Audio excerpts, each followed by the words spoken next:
Petite introduction, et après le débat commence. Depuis mai 1968, ou plus récemment depuis 2005, jamais la France n'avait connu pareilles émeutes. Si le déroulé des événements est similaire à 2005, donc une personne poursuivie par les flics qui y trouve la mort, l'embrasement généralisé en quelques heures, puis en quelques jours, est assez inédit. Inédites, ces émeutes le sont par leur violence. On a vu des armes de guerre être brandies par les émeutiers, les forces de l'ordre visées par des tirs et des centaines d'agents blessés. On a vu des commerces pillés, mais aussi beaucoup de symboles du pouvoir républicain attaqués, donc des écoles, mais aussi des mairies, bien évidemment, des lieux d'association, mais aussi des bibliothèques et des pharmacies. Bien évidemment, les magasins, les grands magasins, tout ça.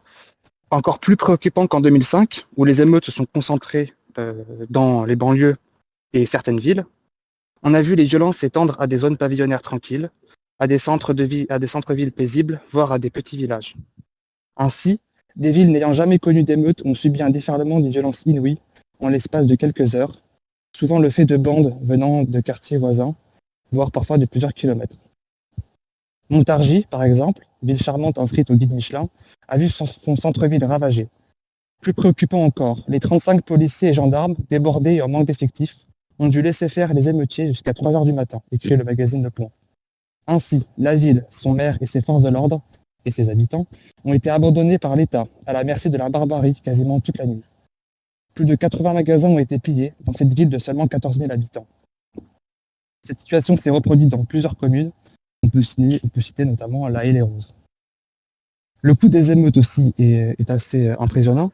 En 2005, il était estimé à environ 200 millions d'euros, tandis que le coût provisoire des émeutes de 2023 est quant à lui estimé selon le MEDEF à 1 milliard d'euros. Ce scénario, tout ce que je viens de dire, nous rappelle fortement le roman Guérilla de Laurent Berthaume. Nous y reviendrons.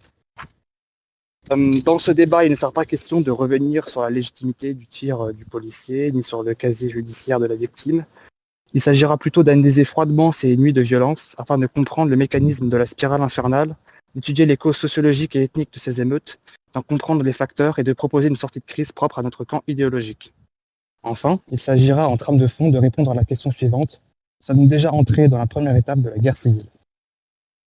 Pour finir, avant de commencer le débat, je vous demande de modérer vos propos, d'employer un vocabulaire adapté à YouTube, parce que le débat sera sans doute diffusé sur notre chaîne YouTube, c'est pas encore sûr, ça dépend de la qualité de celui-ci.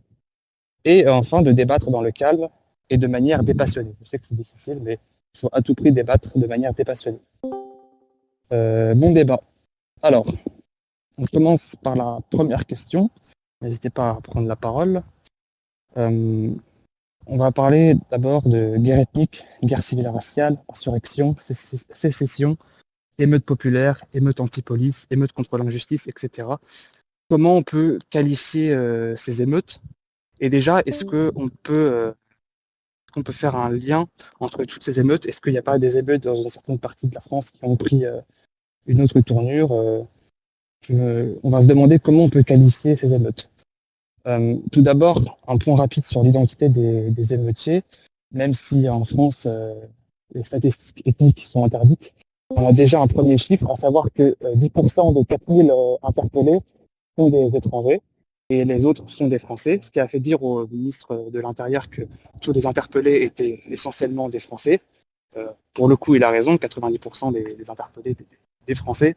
Mais encore une fois, il serait tout aussi judicieux de s'interroger sur l'origine ethnique de ces Français interpellés, donc sur l'identité ethnique de leurs parents, afin d'avoir une vue plus globale de l'identité des émeutiers, même si en étudiant la zone d'où ces émeutiers proviennent, à savoir les banlieues, et qu'on regarde un petit peu toutes les images qu'on a eues à travers toute la France, notamment sur les réseaux sociaux où il y a eu énormément d'images qui ont circulé, on peut peut-être se faire une première image de l'identité globale de ces émeutiers, même si bien évidemment des Blancs ont pu piller avec les autres, c'est tout à fait possible, et c'est même sûr. Mais on va s'interroger d'abord sur la trame de fond de ces émeutes. Est-ce que, selon vous, elles sont caractéristiques d'une guerre ethnique, d'une insurrection ethnique? voire même les prémices d'une guerre civile raciale. Je laisse ceux qui veulent répondre à cette première question. Comment qualifier les derniers événements? À mon sens, ce n'est pas une guerre ethnique. Si c'était une guerre ethnique, alors une ethnie en aurait attaqué spécifiquement une autre et pas juste c'est bien d'ailleurs, heu, mais surtout ces personnes. Au Rwanda, ça a été une guerre ethnique. En ex-Yougoslavie, ça a été une guerre ethnique. Mais là, ce n'est pas une guerre ethnique. Ce sont, à mon sens, des émeutes très violentes, populaires mais pas généralisées. Donc elles sont restées isolées à certains quartiers. Alors bien sûr, on ne s'étonnera pas que dans les campagnes, il n'y a pas eu beaucoup, beaucoup de ça. Mais comme d'habitude, hein, même à travers l'histoire, ça c'est rarement heu, les émeutes violentes du genre sont rarement arrivées dans les campagnes, mais par contre, ça vient bien des banlieues avant tout, dans lesquelles sont entassés des tas d'Arabes et de Noirs. Mais à mon sens, ça ne reste, quand même pas une guerre ethnique. Une personne Mais il y a souhaite beaucoup de réagir? population. Si jamais il y a de la place, je souhaite éventuellement rebondir. Oui, pas de Pour dire problème, attendez, vas-y. je suis entièrement d'accord avec Loïc. Il s'agit absolument pas d'une guerre ethnique, mais plus, à mon sens, et la définition que j'en fais d'une guerre, comment dire, sociétale. Quelque chose, en fait, une vision totalement opposée de deux civilisations, de deux manières de faire, de deux façons d'être, d'une certaine manière, qu'on peut voir et la manière d'appréhender, comment dire, d'appréhender la manière dont devraient être tournées et régies les choses, donc la chose, en l'occurrence, la France. Sinon, rien de plus à rajouter, hein, ça me semblait très bien, vraiment complet, nickel. Je Pour une je fois qu'on est n d'accord. je n'emploierais même pas le terme de guerre, honnêtement. Heu, je veux dire, ce sont des émeutes avec, d'énormes débordements de violence, c'est sûr. À remarquer que, ceci dit, la violence n'était pas une violence organisée ou politique, ou quoi que ce soit. C'était plus, une bande d'ados ou de jeunes adultes un peu débiles qui allaient faire cramer des trucs parce que je ne sais pas si vous avez déjà, été dans un concert ou quoi que ce soit, mais c'est rigolo de suivre la foule, surtout quand il y a des débordements violents un peu. Heu, ça donc je ne dis pas que pour autant aller cramer, des mairies est rigolo, hein, mais ça a quelque chose de fun quand même, pour la plupart. Et c'est en partie pour ça qu'ils le font. Donc oui, c'est une libération de violence, mais parce qu'ils ont rien d'autre à faire, qu'ils sont cons et que tout le monde le fait. Donc au pire, j'ai même pas trop cassé. Moi, j'ai lancé un caillou dans la vitre. Donc c'est pas moi qui ai disqué la TM, donc tout va bien. C'est comme ça pour la plupart. Et bien sûr, en plus de ça, il y en a qui viennent s'enrichir. À mon sens, bien que, ce soit un étron cinématographique, le film Athéna représente à peu près, heu, c'est avec beaucoup de dégoût que je dis ça, mais représente à peu près, heu, ce qu'on peut voir dans ces émeutes-là, dans le sens où c'est pas c'est pas un truc, généralisé avec une seule idée. Il y en a qui y sont, pour leurs pommes, bien sûr, qu'il y a sûrement des gangs qui viennent prendre en armes dans les commissariats. Bien sûr qu'il y en a qui ont une vraie, volonté anti-France, qui font cramer la mairie. Bien sûr qu'il y en a qui viennent s'en mettre plein les fouilles en disquant un ATM, mais pour le reste, c'est juste des gogol, hein. Faut dire ce qui est. C'est pas une guerre, déclarée ou une volonté de nuire, c'est juste des gogols. Oui, ça, on a pu le voir. Faut se souvenir de la vidéo où j'utilise une disqueuse pour faire péter un poteau, au moins un éclairage, un lampadaire d'éclairage public, et qu'il y en a quand même trois Mongols qui se sont posés sur le coin de la gueule. C'était. C'est un poteau. Oui, non, c'était magnifique quand même. Hein. La vidéo, moi j'adore. Hein. Oui, voilà, c'est comme Alors, quand il y avait les gilets jaunes qui, j'avais vu une vidéo où on les voit, tous en train de secouer une grosse barrière, heu, tous en train de la secouer tous ensemble, et puis la barrière, il leur tombe sur la gueule. Pas spécialement pour détruire la barrière qu'ils étaient là tous organisés. C'était juste parce que la barrière était là et qu'ils avaient besoin de péter un truc. Donc, effectivement, le terme de guerre peut être écarté. J'aimerais tout de même qu'on s'attarde dans cette première partie sur le terme d'ethnie, d'insurrection ethnique ou peut-être de violence ethnique, étant donné que l'écrasante majorité des auteurs de ces violences appartiennent à des groupes ethniques bien précis, à savoir subsahariens ou maghrébins. On peut retenir cette caractéristique pour ces émeutes de violence ethnique. Alors, quand je dis violence ethnique, c'est pas une violence tournée vers une autre ethnie. C'est des violences au sein d'une même ethnie qui commettent ces violences, dans leur écrasante majorité. Je suis... Alors, à mon sens, c'est en partie lié à l'ethnie. Dans le sens où, bien sûr que la culture qui découle éventuellement de cette ethnie d'origine peut influencer le tout. Mais ça tient aussi beaucoup du fait que c'est populaire et que c'est issu de ces quartiers-là. En fait, c'est un mix où il est quasiment impossible de dire à partir de quand l'ethnie prend le pas sur le social, ou le social prend le pas sur l'ethnie. Donc pour moi, c'est un mix des deux réellement. C'est pas seulement parce qu'ils sont de cette ethnie-là qu'ils font ça, hein. On en a eu un exemple récent, anecdotique, mais récent dans l'information que tu avais euh, retransmise du jeune Fares, qui s'appelle Fares hein, quand même, qui allait aider une dame durant ces émeutes. Euh, mais d'un autre côté, c'est c'est aussi lié au milieu social en fait. Voilà, donc le Fares en question, s'il a réussi à se sortir de ce milieu social-là, bien sûr qu'il ne prendra pas part à tout ça. Et les Arabes du genre Messia et Zemmour ou autres qui se sont intégrés à la culture française, ne sont pas venus pour casser des trucs. Mais d'un autre côté, la Bien majorité évidemment. des gens qui se retrouvent dans ces quartiers-là sont arabes ou noirs. Mais encore une fois, ça fait plein d'ethnies différentes. Évidemment, bien Pas évidemment. Et de tellement... toute façon, ce Fares venait aussi de la banlieue, comme les autres. Ça se trouve, il était pas voisin de palier, pardon, avec un individu qui a connu des violences. Donc, bien évidemment, il ne s'agit pas ici d'essentialiser un ensemble de groupes ethniques en disant qu'ils sont tous mauvais ou tous bons. Bien évidemment qu'il y a des bons gars chez eux, c'est pas cela qu'on dit. Mais juste que c'est dans leur écrasante majorité, les émeutiers étaient d'une certaine ethnie, voire de plusieurs ethnies. C'est ça qu'il faut souligner, je pense. C'est vrai, mais en disant ça, je pense qu'on prend peut-être mal le problème, parce que c'est vrai que du coup, ça donne une impression qu'on est face à une ethnie contre une autre ethnie. Alors que ce qu'on voit, je trouve, c'est beaucoup surtout d'instinct grégaire, d'instinct de territoire. Je trouve qu'on est plus face à euh, une meute qui s'organise et qui vient d'horizons différents, même si ils ont des points communs et civilisationnels.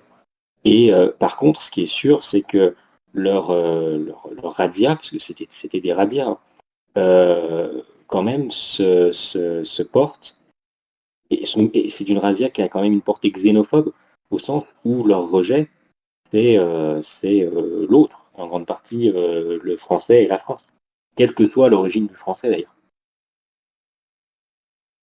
Et quand tu vois des bandes piller des petits centres-villes paisibles, bah, bien évidemment, ils vont pas piller les commerces à côté de chez eux, ils viennent piller les commerces des Blancs. Donc, bien évidemment, cette situation, elle s'est pas reproduite partout, mais pour le cas de Montargis ou même d'autres villes, c'est assez visible, hein. Sinon, c'est pas rigolo, hein. Sinon, c'est pas rigolo. Si je Eh peux me oui. permettre, Ouais. Oui. on parlait de groupe social ou de groupe ethnique, et je pense que c'est quelque chose qui est vachement relié à la culture, et c'est pas forcément une culture qui s'en prend à une culture française, mais plutôt un groupe de culture autre qui s'en prend à une culture française peut-être. En tout cas, c'est ma façon de le voir. Voilà. Oui, sans doute, oui. Est-ce que les gens veulent réagir à ça? Non, bah très bien. Donc, Ah, pardon, est-ce que... j'aurais voulu réagir. Oui, vas-y. Pardon. Je voulais dire que peut-être que ce qui réunissait ces cultures, c'était un facteur commun, comme l'islam. On a parlé beaucoup d'ethnies, de groupes sociaux, de cultures, mais pas encore de religion. Beaucoup de revendications et quasiment de cris de guerre dans les rues invoquaient le Coran, prononçaient Allahu Akbar, etc. Je crois que c'est un facteur extrêmement important de ce phénomène. Oui. Si... Pardon, vas-y, fini. Non, vas-y, je prends tout le temps la parole. Si je puis me permettre d'intervenir, bonjour. Je remarque quand même que dans ces émeutes, déjà, il y a personne qui s'en est pris à des bâtiments de la religion chrétienne, par exemple. Puis, il y a un autre truc, c'est qu'en soi, à part le côté désarmer la police, ou en dehors de tout ce qui est récupération, il n'y a pas tellement eu de revendications sociales ou politiques. Allô? Non, puis encore une fois, Oui, mais on est sur Pas quelque aller au chose bout de ta très démonstration, qu'est-ce que ça désorganisé. veut dire? Excusez-moi, je Dire vais par un là. petit peu réagir parce que je n'ai pas atteint le micro assez tôt. Quand vous disiez, comment dire, par rapport guerre ethnie ou guerre, comment vous avez utilisé Sociale. Religieuse? sociale, Ah. je rejoins une partie des gens en le sens non, c'est pas une guerre sociale comme ça. Mais pour le facteur religieux, je sais pas si c'est réellement relié, sachant qu'il y a personne qui s'en est pris à des bâtiments religieux. Pour en revenir Oui, je à ce pense que que dit le facteur religieux peut être écarté pour le moment parce que effectivement, la révolte ne s'est pas faite sur des motifs religieux, pas du tout. D'ailleurs, dans le Coran, c'est pas marqué qu'il faut piller et incendier. Oui, d'ailleurs, oui, il y en avait sûrement qui criaient à la Akbar. J'en ai entendu sur certaines vidéos. Mais pour autant, la majorité ne tient peut-être pas à cet avis-là. De la même manière, quand ça devient même un mème de la gauche quasiment, et parfois à droite. Mais dès qu'il y a une émeute quelque part ou une manifestation quelque part dans le monde, quasiment, tu as toujours un drapeau breton qui se trimballe par là. Tu sais pas trop pourquoi.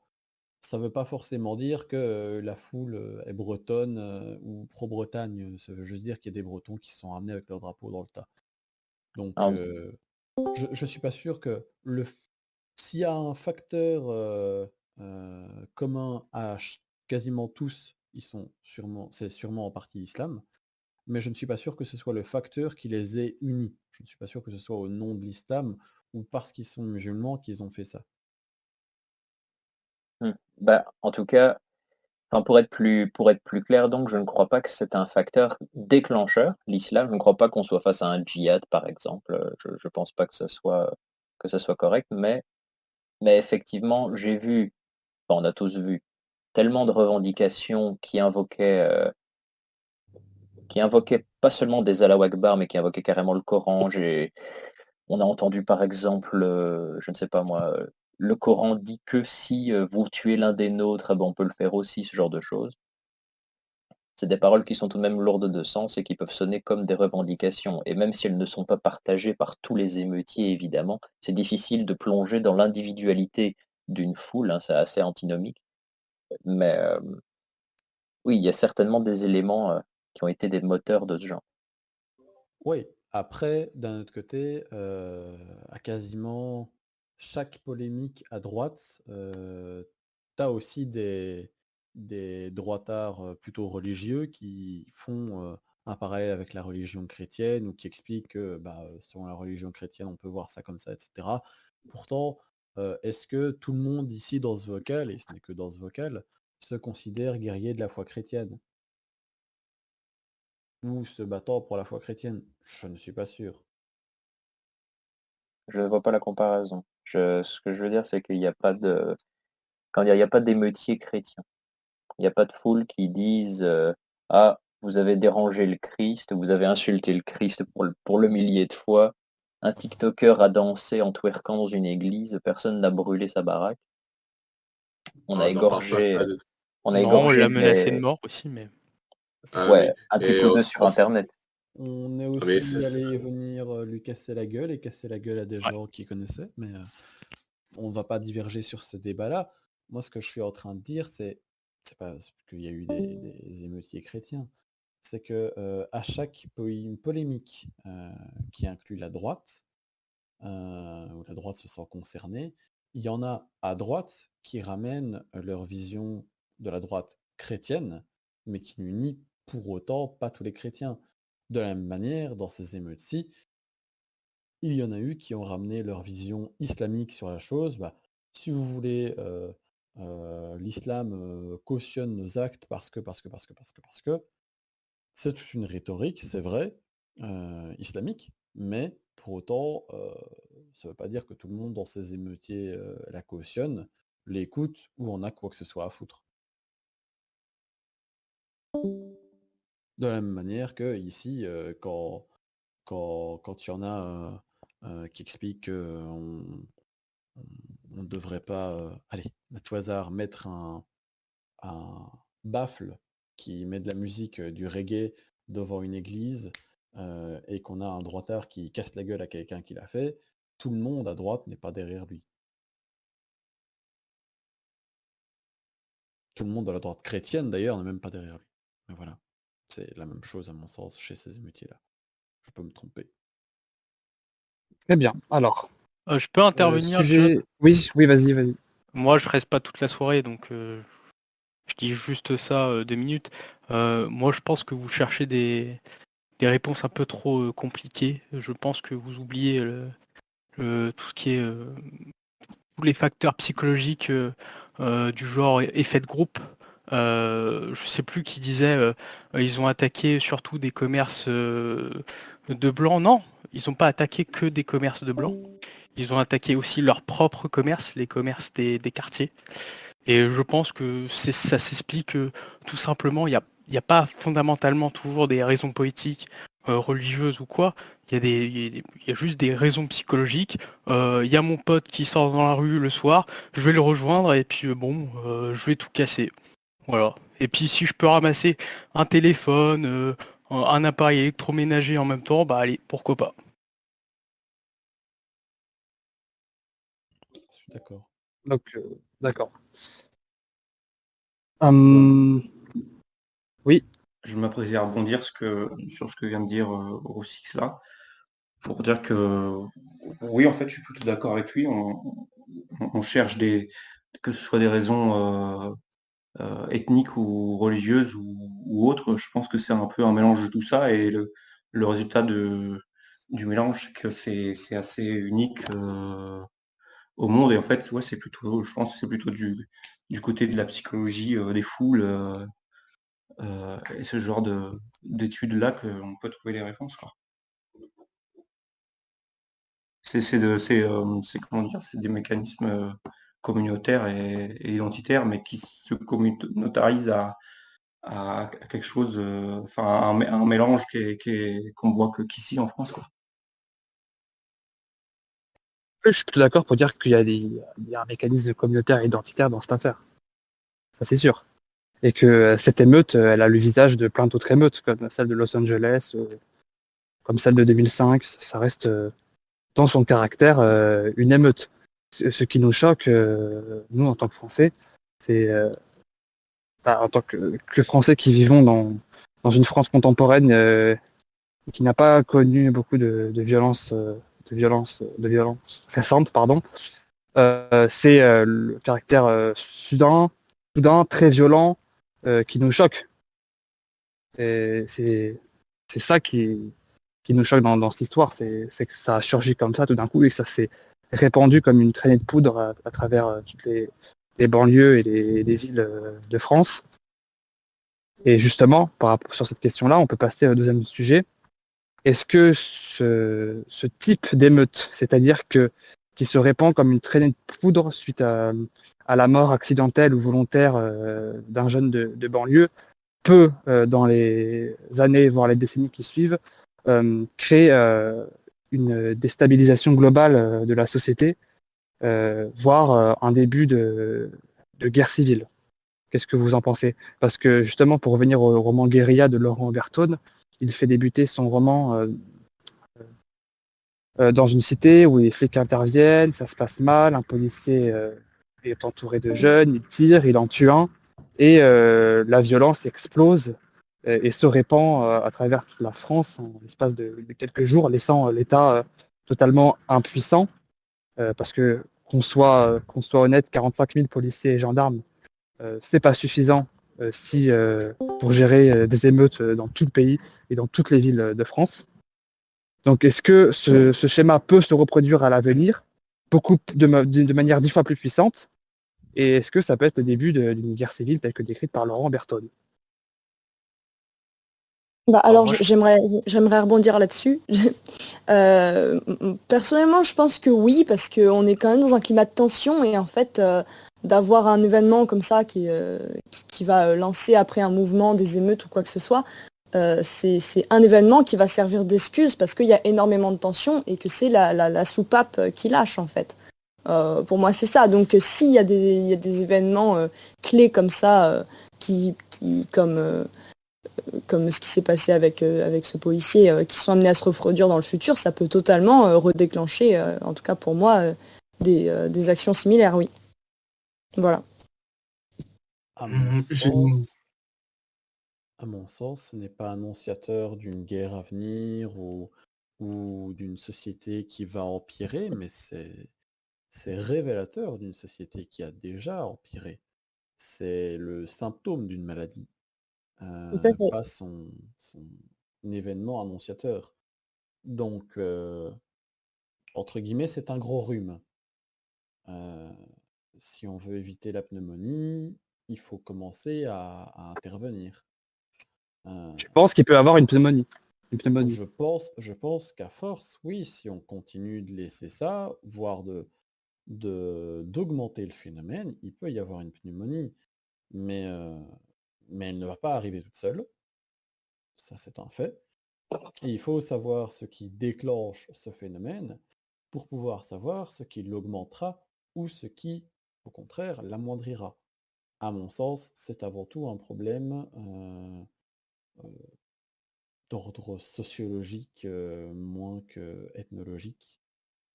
Je ne pense pas qu'ils fassent ça justement parce qu'ils sont arabes. Je pense On que... parlera des solutions après, Ouais. hein. Mais ok. Alors Là, dis-moi. on se concentre d'abord sur l'idée de savoir si ça peut dégénérer encore plus lors Alors moi, je d'un voudrais poser prochain une événement. question. Oui, Ma question, c'est, vu que tu as mis en avant les forces de l'ordre, enfin le nombre de représentants des forces de l'ordre qui ont été trop faibles, est-ce que je me demande, c'est pas si les forces de l'ordre seraient pas un petit peu à bout, entre guillemets, parce que bon, il y a eu ces manifestations, encore avant, il y a eu toutes les histoires de casserolades, encore avant, il y a eu les manifestations pour les réformes des retraites, encore avant, il y a eu le soulèvement de la terre.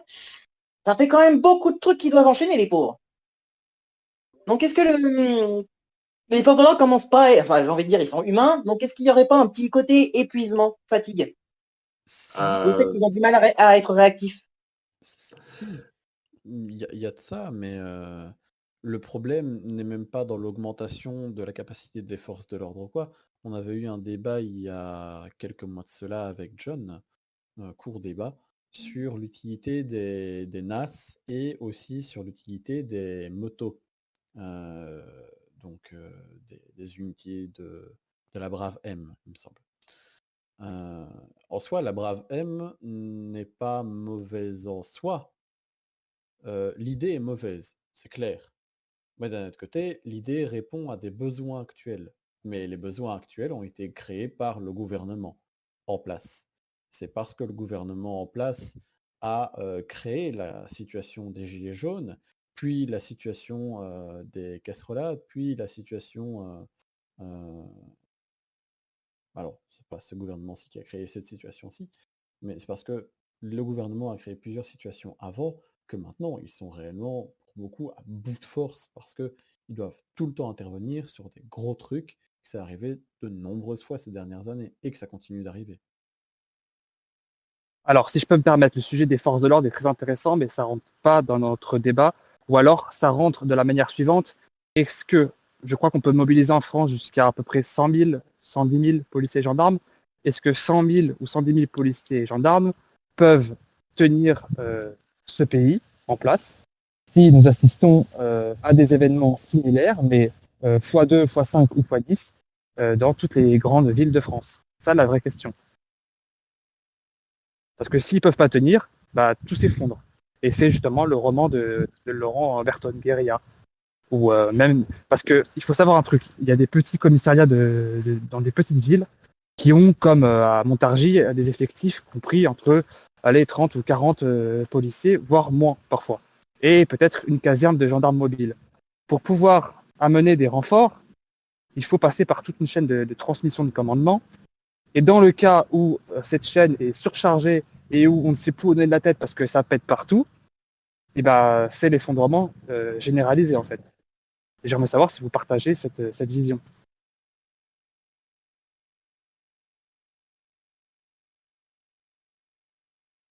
Franchement, je pense que ça nous pend au nez. Je suis pas sûr que 100 000, sachant que les contestations sont de plus en plus nombreuses, et surtout que l'espace entre les deux est de plus en plus court, je pense que là, les forces de l'ordre vont être débordées, clairement. Sans parler qu'il y a sans parler du côté, bon, le petit phénomène silencieux de démission chez les flics ou les suicides, il y a quand même matière à se poser la question, oui. Ou à s'inquiéter.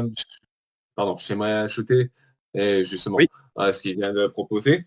Moi, ce qu'il vient de dire, alors en fait, je suis un peu pas d'accord. Pour moi, j'ai plus d'âme.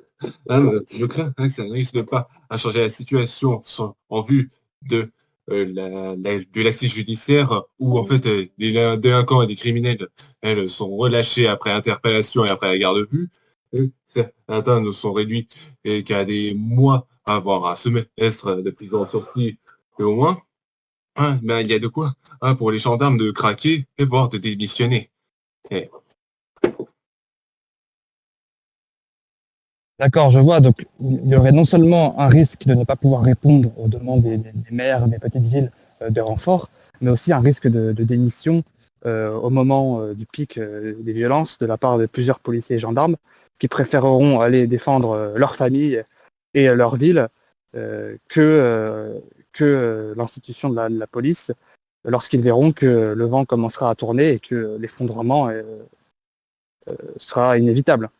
Ça, c'est peut-être possible. Mais encore une fois, il faut que tous sentent qu'on est dans un moment de bascule. Un moment qui n'a pas encore été atteint. Même si on a vu des villes se débrouiller tout seuls pendant une nuit. Mais encore une fois, c'était qu'une nuit. C'est-à-dire que les renforts sont arrivés dans la nuit ou le lendemain. Là, on parle d'une situation insurrectionnelle, d'émeutes et de guérilla, où 35 policiers et gendarmes doivent tenir plusieurs jours avant la moindre colonne de CRS ou blindés qui arrive. Et encore une fois, Je pense Oui. que dans le cas où il serait en effet réellement trop usé, et on n'y est clairement pas encore, hein, mais on parlerait ici d'un cas réellement, réellement panique, disons. Euh, je pense que dans ce cas-là, on aurait plus pas tellement des désertions, mais plutôt des débordements de leur part. Dans le sens où la plupart resteraient dans l'idée qu'ils sont gendarmes ou policiers, qu'ils se sont engagés en tant que gendarmes ou policiers. Ce sont des gens qui sont là pour faire prôner l'ordre, qui pour la plupart ont quand même une certaine capacité de désindividualisation. Mais je pense qu'ils commenceraient plutôt à user de beaucoup plus de violence, voire à tirer sur la foule dans un cas comme ça, plutôt que juste de partir chez eux. Déjà parce qu'il faudrait avoir la capacité de partir chez eux, et si en effet on a des aussi grosses émeutes, ce serait sûrement compliqué d'utiliser des moyens habituels alors qu'ils auraient été appelés en service et qu'ensuite on leur aurait donné leurs ordres. Mais ensuite parce qu'ils se sentiraient menacés plus qu'autre chose en fait. Donc ils essayeraient de faire régner l'ordre d'une manière qui leur est accessible, entre guillemets. Et qui qui leur pourrait semble rajouter de l'huile sur le feu. raisonnable. Voilà. Que si ça Ils pourraient commence à rajouter tirer, de les l'huile autres sur vont le tirer feu. aussi. Ou en effet, déserter, mais plutôt déserter sur le moment, comme il me semble on avait vu durant la crise, j'ai oublié le nom, mais la crise récente. Oui, voilà, la réforme des retraites. Durant la réforme des retraites, il me semble qu'il y avait quelques rares CRS et quelques gendarmes et policiers à d'autres endroits qui avaient simplement arrêté de réprimer la foule et qui s'étaient même joints quasiment à elle, parce qu'ils s'en avaient marre. Donc, Et d'ailleurs, je ne sais pas s'il y a eu des pas trop répercussions violents. judiciaires sur ces gens. Je ne sais pas non plus, mais pour peu que ces 100 000 ne soient pas trop violents, il pourrait y en avoir beaucoup qui juste arrêteraient de les réprimer parce qu'ils commencent à en avoir marre, et que les 100 000, ils en font au final aussi un peu partie, de par leur classe sociale. Ouais, d'accord. Donc, si personne d'autre souhaite réagir sur cette Moi, crainte de l'embrasement, si, vas-y. Je veux bien réagir.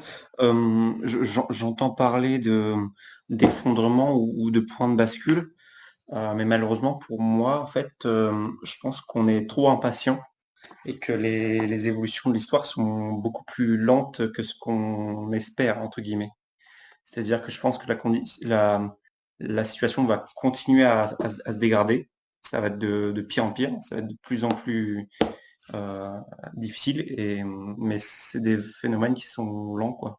Les évolutions historiques, enfin, l'histoire avance lentement, quoi. Rome ne s'est pas fait en un jour, comme on dit. Donc je pense que l'effondrement, pareil, ça prendra plus de temps, quoi. Si Et Rome n'est pas tombé en un jour aussi. si effondrement il y a, voilà, ça prendra encore plus de temps. Peut-être qu'on le connaîtra de notre vivant, mais faut encore, enfin, ne soyons pas impatients, quoi. Et puis, je sais plus ce que je voulais dire. C'est notamment pour cette raison-là que j'ai toujours, sur ce serveur, été à l'encontre d'idées d'une future guerre civile entre, de la part des Arabes, ou de ces genres de banlieues ou autres, parce que, à mon sens, ils ne vont pas faire la guerre, parce que déjà pour faire la guerre, il faut être deux, et qu'actuellement, ils sont tout seuls. Il n'y a pas il y a personne pour leur répondre réellement, à part le gouvernement, mais de moins en moins, parce qu'il sait de moins en moins répondre, c'est de moins en moins sa capacité. Mais aussi parce que ces gens-là, au final, n'ont pas vraiment besoin de faire la guerre pour accomplir leurs objectifs. Ouais, mais ça, je pense que ça peut évoluer dans le futur parce que j'ai quand même la nette impression que le peuple se réveille un peu, quoi. On aimerait qu'il se réveille plus vite, mais il se réveille doucement, quoi. On voit avec les scores de certains partis qui gonflent d'année élection après élection. Moi, j'ai l'impression de le voir, en tout cas, quand je discute, que ce soit avec mes collègues ou avec les gens qui m'entourent. J'ai quand même l'impression que les pensées évoluent, La question, beaucoup plus que les 10 dernières années. Bon, après, moi, je suis jeune encore, donc j'ai pas trop de points de comparaison, mais j'ai quand même l'impression que, enfin, en tout cas, dans mon entourage ou dans mes collègues, j'ai l'impression que les psychologies évoluent et que les gens sont pas aussi endormis que ça, quoi. Ils vont continuer à se réveiller au fur et à mesure, je pense. la question, c'est aussi, s'éveille-t-il, entre guillemets, sur ces sujets-là précisément? Pour donner un exemple belge, on a chez nous, chez les Flamands plutôt, le Vlaams-Blanc, ça veut dire parler flamand. Non, être flamand, il me semble, pardon. Le Vlaams-Blanc prône notamment la scission de la Belgique, avec des Flamands qui feraient leurs États, et puis des Wallons qui feraient leur État de leur côté. Le fait est que le Vlaams-Belang a de plus en plus de votes. Donc, de plus en plus de gens disent « Ah, les Flamands veulent se séparer des Wallons ». Alors qu'en réalité, quand on regarde les sondages en faveur d'une scission n'ont toujours pas évolué. Même si les votes au Vlaams-Belang se renforcent. Le truc, c'est que le Vlaams-Belang prône aussi beaucoup de mesures de droite anti-immigrés. Donc la question c'est, oui, on vote de plus en plus pour les partis type Marine Le Pen, Zemmour et autres. Mais est-ce réellement pour ces raisons anti-immigrationnistes ou aussi pour d'autres choses. Est-ce que les électorats gonflent uniquement à cause d'un sentiment français contre cette immigration de masse, ou est-ce que les électorats gonflent aussi pour d'autres raisons qui nous rendraient au final moins avancés qu'on pensait l'être sur cette question-là? Donner une réponse. Je- Pour le cas de Reconquête, en tout cas, les sondages montrent qu'effectivement, immense majorité des gens qui ont voté pour Reconquête ont voté étaient contre l'immigration. En tout cas, ont voté pour le programme anti-immigration d'Éric Zemmour. Bon, après, Reconquête à la présidentielle, c'est un peu moins de 2 millions de voix, donc c'est pas grand-chose, mais ça montre vraiment que c'est un parti, contrairement au Rassemblement national qui a évolué, c'est un parti qui se construit sur la lutte contre l'immigration. Oui, voilà. C'est aussi pour cette raison. Mais au final, celui qui risque d'arriver un jour au pouvoir, ce n'est vraiment pas Reconquête, à mon sens. C'est Pas pour maintenant, beaucoup plus même pour plus tard, il restera un extrait, mais il a pris dans l'univers dans l'imaginaire collectif, je pense, la place du RN, là où le RN c'était les grands méchants avec ceux qui en a eu de verre et qui ont torturé les Algériens. C'était les grands méchants. Maintenant, les grands méchants, ils sont du côté de Zemmour. Ils sont partis plus à droite encore, entre guillemets. Là où le RN, finalement, ils ont des visions sociales aussi, savez-vous, et puis au final, ils sont quand même mieux que Zemmour, hein, donc c'est plus acceptable de voter pour eux. Et maintenant que c'est plus acceptable, peut-être qu'on va plus voter pour eux. La question, c'est est-ce qu'on vote pour eux à cause de l'immigration? Mais voilà, ça, pour moi, c'est plutôt le RN qui est promis à avoir une place dans l'Élysée et Reconquête qui peut-être un jour aura une vraie place dans le pouvoir, mais jamais à l'Élysée, à proprement parler. En tout cas, si le RN arrive à l'Élysée, ils feront les mesures anti-immigration les plus strictes que la France ait connues, au moins depuis le régime de Vichy. Ça, c'est sûr. S'ils le font, mais oui. Mais en fait, En tout cas, elle a été élue sur ça. C'est vrai, mais on l'avait vu, on l'avait vu avec l'italienne, j'ai oublié comment elle s'appelle. Elle aussi, elle allait faire toute une révolution en Italie et finalement elle a fait quelques trucs sympas, mais sinon sans plus, il me semble. C'est vrai. Il faut pas oublier qu'il y a un peu l'Europe qui capote tout ça et on ne peut pas vraiment déroger à nos obligations vis-à-vis de l'Europe. Donc on a des partis de droite qui vont parler à leur électorat, à leur base électorale en essayant de les draguer un peu en parlant d'immigration, mais si elles se retrouvent au pouvoir, il y a quand même les obligations vis-à-vis de l'Europe. Et d'ailleurs, en ce moment, on a des pays comme la Pologne qui sont en train de faire des référendums pour demander à leur peuple qu'est-ce qu'ils pensent, eux, de l'immigration, parce que vis-à-vis de l'Europe, en fait, ça bloque entre la souveraineté du pays et l'Europe par rapport à l'immigration. Donc voilà, c'est vrai que les mesures concrètes, une fois au pouvoir, on se demande si elles vont être là, quoi. J'aimerais aussi ajouter, et là j'aimerais compléter, en effet, quand ils sont au pouvoir, ceux de droite, bien, ils se retrouvent à la dure réalité où en fait ils sont face à l'Union européenne, à la Commission européenne, puisque c'était elle qui a le pouvoir de décision. Bon. Après, moi, je reste sceptique et que pour le Rassemblement en national ou Reconquête, que s'ils sont élus, qui proposent des politiques contre l'immigration, hein, il faut se rappeler et qu'ils n'ont pas l'intention de sortir de l'Union européenne. Un argument, c'est nous allons discuter et de la politique au sein de l'Union européenne pour que ce soit dans nos intérêts. Oui, mais tout ça, alors, oui, mais ça c'est un autre débat. Mais je suis d'accord, c'est plus dans leur programme, mais c'est un autre débat. Il faut passer, voilà.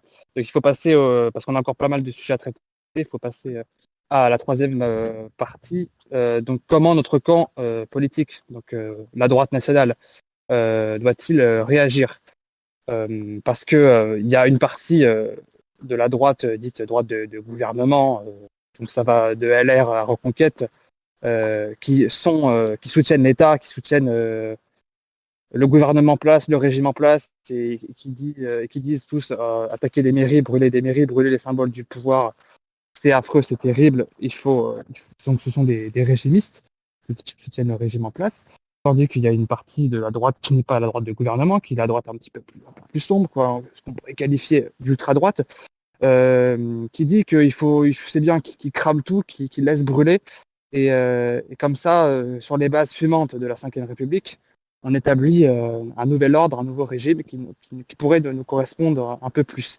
Et comment vous vous situez par rapport à ça? Est-ce que vous êtes plus du côté de l'ordre républicain, donc à tout prix sauvegarder l'ordre actuel et la défense de l'État tel que nous le connaissons, voire du gouvernement Macron, ou est-ce que vous êtes plus dans une optique de laisser brûler les lieux de pouvoir pour ensuite revenir établir quelque chose d'autre?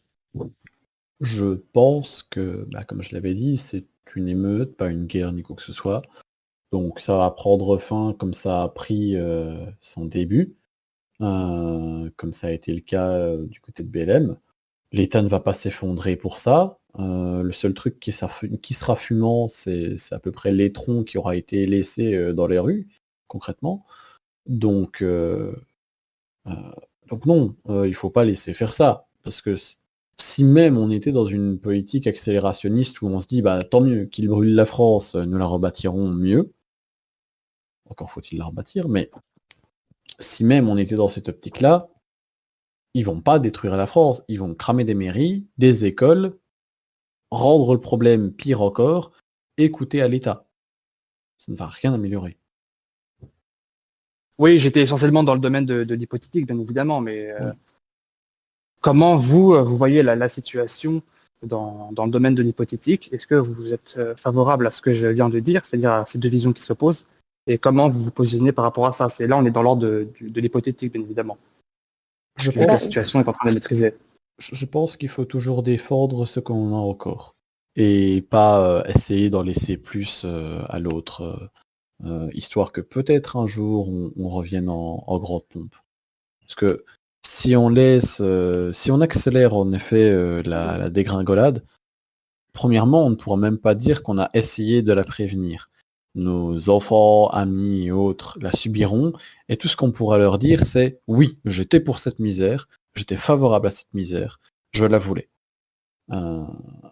Ensuite, je pense que, outre le fait que c'est criminel de laisser une situation comme ça s'envenimer, voire de le vouloir, on n'obtiendra rien en ayant une France qui se casse la gueule. On n'obtiendra rien. On aura juste une France qui s'est cassée la gueule et qui est plus dure à rebâtir tant elle s'est cassée la gueule.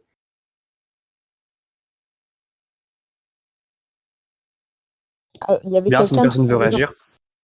Il y avait quelqu'un tout à l'heure qui disait que c'était des changements qui prenaient du temps. Et effectivement, si on part sur ce principe que la France va se casser la gueule, on va rester longtemps dans un état difficile, compliqué. Et bien sûr que de manière personnelle, je ne soutiens pas du tout cette dégringolade. Bien sûr que j'aimerais pouvoir dire à mes enfants j'ai essayé de rebâtir mon pays, etc. Après, est-ce que objectivement on peut dire que c'est plus facile de rebâtir une France à partir de ce qu'on a là plutôt qu'à partir d'autre chose? Peut-être que c'est un peu naïf de ma part, mais moi je pencherais plutôt pour la deuxième option. La question, c'est comment est-ce que ce autre chose va arriver? Mettons que, en effet, on ait une guerre civile ou quelque chose qui se rapproche. Les Arabes brûlent entièrement la France. Il n'y a plus rien de français, il n'y a plus d'État, il n'y a plus quoi que ce soit de ce côté-là. Entre guillemets, on peut rebâtir une France là-dessus. Les nationaux, je ne pense pas qu'ils seront plus nombreux, simplement parce qu'il y a eu plus d'Arabes. Je ne pense pas que la croissance des nationaux est proportionnellement corrélée à celle du nombre d'Arabes virulents. Et derrière, qu'est-ce qu'on fait? Maintenant, on a les Arabes à affronter et une France entière à rebâtir. Comment on s'organise?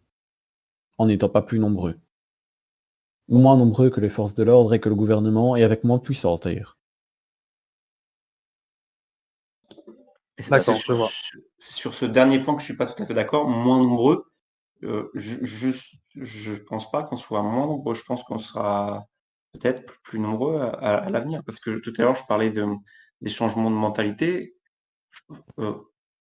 Ces événements-là ne peuvent que faire progresser les mentalités dans notre sens, entre guillemets, quoi. Donc Oui, dans notre ça prendra sens. du temps, mais Dans notre sens, c'est sûr. Le problème, c'est que c'est comme un oignon au final. On rajoute des couches à chaque fois. Mais au final, il n'y a que le centre, il n'y a que le noyau dur de cette droite-là qui voudra bien faire quelque chose un jour, une fois qu'il faudra reprendre la France, entre guillemets, face à ces Arabes, si hypothétiquement ça arrive. Si on doit faire ça, on parle quand même d'un conflit armé. Tout le monde ne se lance pas dans un conflit armé. En réalité, dans les derniers conflits armés qu'on a eus, la plupart s'y sont lancés parce qu'on les y avait lancés avec la conscription. On leur a donné un fusil et on leur a dit c'est ça ou la prison. Alors c'est plus facile d'être patriote quand on a un fusil dans son dos. Mais ici, on parlerait d'une France où peut-être que notre nombre aurait augmenté. Et quoi, il serait porté à combien? 100 000, 500 000 peut-être de Français nationaux actifs. 1 million. Pas plus de 10 000. Pas plus de 10 000. Contre combien de Français à éliminer justement de ces émeutes? Combien d'autres Français encore loyalistes au dernier gouvernement qui voudraient empêcher ces nouveaux nationaux armés de reprendre le gouvernement? Combien de gens encore à convaincre qu'on n'est pas en train d'établir une junte militaire ou quoi que ce soit par les armes et qu'on est juste en train de restaurer une France? Combien d'Européens à l'Union européenne à qui il faudrait faire comprendre que oui, on doit encore écouter la France et ne pas faire une intervention militaire dedans parce que on doit rebâtir une France et pour ça il faut virer tous les Arabes, etc., etc., etc. Ces gens-là seront vus comme des terroristes par les Français, par les Européens et par les Arabes. Ils n'auront rien de leur côté. Ils seront peut-être plus nombreux que maintenant, mais les Arabes aussi, et le problème sera magnifié. Ici, on peut encore faire changer les choses par la voie électorale, comme on peut. Mais on peut encore essayer de faire changer les choses par la voie électorale. Mais une fois qu'on en sera là, la seule manière de faire changer les choses, ce sera par la voie des armes. Si on doit faire changer les choses par la voie des armes, ça va être compliqué. Ça, c'est un point de vue de cette question de guerre armée carrément. Peut-être qu'on n'en arrivera pas jusqu'à un cas comme ça. Pour moi, c'est pas quelque chose d'aussi évident. En effet. Il peut y avoir un coup d'État en douceur, puis voilà. Un coup d'État, mais par qui? Par quel arabe par un commando de nationalistes, n'importe lesquels, soutenu par certains généraux, par certains officiers de police, de gendarmerie, même par certains membres du gouvernement, qui arrivent et qui chassent le président, je sais pas, qui le pend, et qui dit maintenant c'est la France, c'est ça. Et sous quel prétexte ça arriverait plus tard, mais pas maintenant? Dans un contexte d'extrême tension, de fragilité du pouvoir, je peux comparer ça par exemple au putsch des généraux en 61, dans un contexte comme ça, tu vois, de quasi-guerre civile, où il y aurait juste un petit commando qui renverserait le gouvernement en place. Il y a des gens qui ont écrit des livres sur les renversements dans les États et ce genre de choses. Une composante essentielle qu'on oublie dans les coups d'État, c'est qu'il faut que la majorité de la population soit dépolitisée, qu'elle pense qu'elle n'a plus rien à jouer sur la politique, et que donc essayer de jouer le jeu politique ne sert à rien au final. C'est ce qu'on constate dans une énorme majorité de coups d'État, et même si on me dira le contraire, dans la guerre civile espagnole qu'on a eue au siècle dernier. C'est ce qui arrive. Il faut que la majorité de la population, se dise « je n'ai plus rien à faire sur la politique, il faut utiliser des moyens différents », et en effet, s'il lui prend le pouvoir comme ça, peut-être légitime. C'est peut-être là que l'abstentionnisme en France devient intéressant. C'est peut-être que là que l'abstentionnisme devient intéressant, mais il n'est pas encore assez grand, à mon sens, que pour qu'on ait ça. Ensuite, il faut aussi pouvoir infiltrer le gouvernement, ce qu'on n'a toujours pas fait. Il faut aussi que on ait des ressources extérieures, notamment, nous en plus des autres pays, parce que quand un coup d'État arrive en Afrique, on n'en a rien à foutre. Le FMI, etc., attend juste d'avoir le nouveau chef d'État pour savoir à qui il doit demander du fric, et c'est tout. On s'actualise à la nouvelle version. Si on a un coup d'État en Europe, à chaque coup d'État qu'il y a eu en Europe, il y a toujours toute une merde. C'est toute l'Europe qui se met pour ou contre ce coup d'État. Quand il y a eu la Révolution française, personne n'a accepté la Révolution française. On a envoyé des légions contre la France. Quand il y a eu la guerre civile en Espagne, il y a aussi eu des légions qui sont arrivées pour soutenir les Espagnols ou soutenir les Espagnols nationalistes ou soutenir les Espagnols communistes. Et Dieu merci, entre guillemets, pour les nationalistes, personne n'est entré directement en guerre contre eux. Mais ça aurait pu. C'est aussi ce qui peut arriver avec la France. Quel serait le destin d'une France dans une Europe qui n'a pas énormément changé et où la France déciderait de faire un coup d'État? Est-ce que tout le monde, dans l'Union européenne, on parle quand même de la France, hein, c'est un pays important, c'est pas le Luxembourg, que tout le monde dans l'Union européenne ou même dans ses voisins resterait les bras croisés en arrière à juste constater un coup d'État nationaliste, militaire, sur le sol européen, comme si de rien n'était? Je ne pense pas. Alors, si je peux me permettre, avant que les autres réagissent, je pense qu'on s'éloigne encore une fois du sujet. Et effectivement, il y a trop de variables à prendre en compte parce que pour donner un avis définitif, chacun va donner son opinion et ça va pas faire avancer le sujet. Donc, on peut passer au sujet suivant.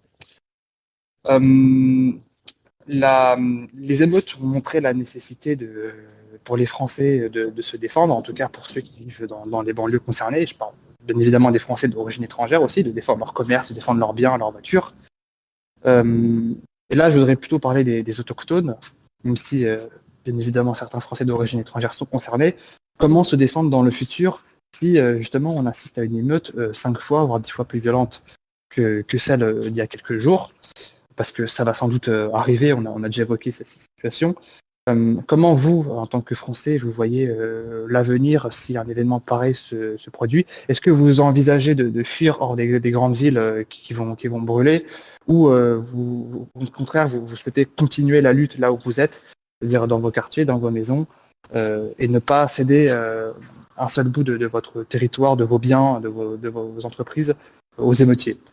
Et si vous vous défendez, est-ce que vous êtes prêt à en payer les conséquences? Parce qu'on sait très bien la légitime défense en France est assez floue. Il faut tellement de paramètres pour que une personne qui use de la légitime défense n'aille pas en prison. Est-ce que vous êtes prêt à franchir le pas, c'est-à-dire à protéger vos biens avec une arme à feu? Ou est-ce que pour l'instant vous dites je ne vais pas le faire, je crois encore en l'État pour me protéger? Comment vous voyez la situation? Je vous écoute. Alors, si je puis me permettre, déjà, je pense que la plupart des gens ont perdu toute confiance envers l'État, par leur incompétence, leur corruption ou plein de choses comme ça. Et je pense que la marche à suivre et qui va se démocratiser, c'est que les gens vont de plus en plus s'organiser ou je sais pas si c'est le bon mot, se communautariser. Bref, qui vont s'organiser en petits groupes pour chacun défendre un peu leur pomme. Genre, par exemple, moi je vis à la campagne, je sais que dans les villages, généralement, on est plutôt soudés. Je sais pas comment ça se passe en ville, mais je pense que par quartier, il peut y avoir un phénomène de communauté. Et du côté de ma famille qui est gendarme, j'ai cru comprendre qu'il y avait de plus en plus de milices qui se mettent en place, de milices civiles. Donc là, je pense que qu'on le veuille ou qu'on ne le veuille pas, de toute façon, on n'aura pas vraiment le choix. À mon sens, au passage, pour ceux qui sont intéressés par le coup d'État, j'ai mis quelque chose dans l'histoire militaire. À mon sens, une milice, le seul attrait qu'elle apporte, c'est qu'elle peut prendre des décisions offensives et qu'elle est mieux organisée. Mais la plupart du temps, ce genre de choses, si les gens sont un peu armés ou ont de quoi se défendre, ou se barricader, tout du moins, ce genre de choses s'organise par quartier. Dans les grands temps de crise, ça s'organise par quartier. Pour donner un exemple différent, mais à mon sens similaire quand même, récent, qui m'est arrivé, j'ai eu il y a 2 ans des inondations dans tout le sud de la Wallonie. Ma maison, comme d'autres, ont été touchées dans notre quartier, on a été particulièrement touchés. Et qui dit drame dans toute une partie d'un pays, dit pillards. Et donc on a eu des pillards qui sont venus dans ma ville pour voler les derniers biens de certains qui avaient dû déménager pour éviter de se noyer dans les inondations. Mon quartier, comme beaucoup d'autres quartiers, se sont organisés pour ceux qui avaient une arme chez eux de rester chez eux et de regarder depuis une fenêtre. Pour d'autres, de patrouiller avec leurs chiens dans le quartier la nuit, en se relayant. Ça s'est improvisé, on n'avait jamais prévu d'un jour se défendre contre des pillards, mais ça s'est improvisé en quelques heures, en discussion de quartier, d'une maison à une autre. Parce qu'il y a toujours, quasiment toujours, quelqu'un dans un quartier pour faire ça. Moi, j'ai failli devoir défendre ma maison à la carabine, et je pense que c'est le genre de choses à faire dans ce cas-là, parce que de toute façon, et j'ai pu le remarquer, dans ces moments de crise-là, les gens qui sont réellement là pour s'enrichir et aller casser une maison ou la voler, reculent dès qu'il y a un inconvénient, même un inconvénient géographique. Si votre maison est dans une grosse pente montante, vous avez beaucoup de chances de ne pas être attaqué, simplement parce que ce sera plus chiant pour les pillards de monter la pente et de la redescendre pour voler vos biens. Donc ils ne monteront pas la pente, ils iront voir une autre maison parce qu'il y en a tellement, de toute façon. Donc, ayez une arme, affichez-la, éventuellement tirez sur les gens qui arrivent, et les gens ne viendront pas chez vous. Non mais... Attention. Non, mais je veux dire, il y a un exemple pas si éloigné de ça. Dans les émeutes de Californie, je crois que c'était à Los Angeles, je ne suis plus sûr, il y a eu le phénomène qu'on a appelé les Rooftop Koreans, donc les Coréens du haut des toits. Ce sont des Coréens qui vivaient dans des quartiers coréens, parce qu'il y a une forte ségrégation sociale aux USA, et ils ont été touchés par les émeutes aussi. Sauf que eux ne se sont pas laissés faire.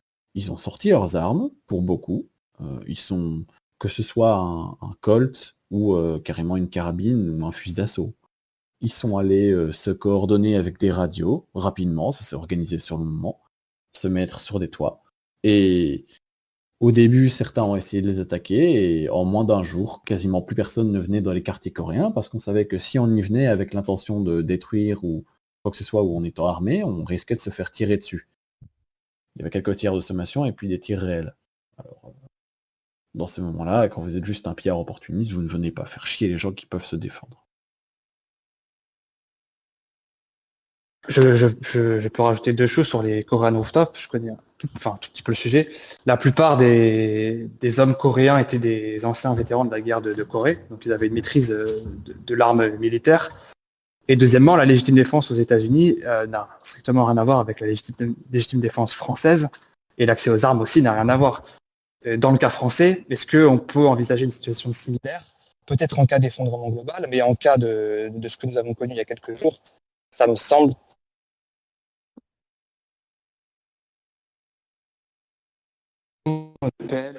d'armes blanches, voire de vieilles pétoires de 1970. C'est sans doute ça qui va se produire. Mais l'effet reste le même, hein. Une arme à feu, que ce soit un calibre 12 ou un Colt M4, l'effet reste le même. Oui, je vais dire, je connais des gens qui se sont même défendus face à des pillards à la carabine à plomb. Une carabine à plomb voilà. Suffit même pour certains. Ça suffit largement. Voilà. Encore une fois, hein, mettez-vous dans la tête d'un pillard, mais si vous avez toute une ville à piller, même une petite ville, mais toute une ville à piller, Est-ce que vous allez piller cette maison-là où il y a un connard qui reste avec sa carabine à plomb et où vous risquez quand même de vous prendre un plomb dans le pied ou dans la tronche, ou est-ce que vous allez piller les 150 autres maisons à côté? Il y aura assez d'argent à se faire dans les autres maisons. Les pillards aussi peuvent être armés, ça il faut le dire aussi. Ils ont payé une armurerie avant. Oui, ils peuvent être armés, mais même quand ils sont armés, ils ne se sentent pas pousser d'énormes couilles. D'un point de vue militaire, ça, la plupart des gens même s'ils sont lourdement armés, quand il y a quelques feux qui sont lancés, si vous n'avez pas un entraînement particulier pour justement résister à ce stress-là, la plupart des gens prennent la fuite. Oui, quand on entend les balles siffler, en général, tu fais pas le malin, quoi. Ça, c'est sûr. Je sais pas, je vous ai pas tous entendus sur le fait de se défendre, si ça continue. Que d'autres gens souhaitent réagir, notamment dans cette idée de fuir les grandes villes, de continuer la lutte partout sur le territoire. Vous pensez que c'est une bonne stratégie? Alors ça peut être une bonne stratégie. Personnellement, je ne souhaite pas m'étendre plus que ça sur ce sujet, puisque c'est quand même un sujet assez particulier.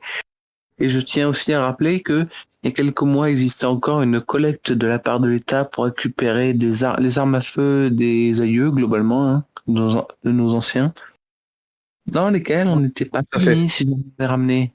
Bon, le père Manu, alors je pense pas qu'il soit teubé au point de les avoir toutes détruites, elles doivent être bien entreposées à un bon endroit, mais ça lui permet de s'assurer qu'il y aura déjà 50 000 armes en moins qui traînent pour lui dégommer sa tête si jamais besoin est.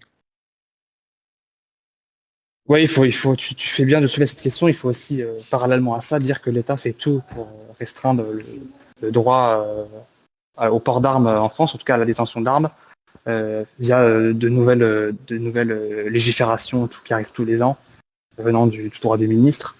Là, la dernière en date, c'est un fichier central des armes. Où on est obligé d'inscrire, de répertorier son arme au sein d'un fichier central, donc on est fiché et les armes sont fichées. Et puis dans les années qui vont arriver, on peut tout à fait envisager une suppression de la catégorie B, en tout cas pour les gens comme nous. Ça va arriver, c'est quasiment sûr, en tout cas en France tout droit.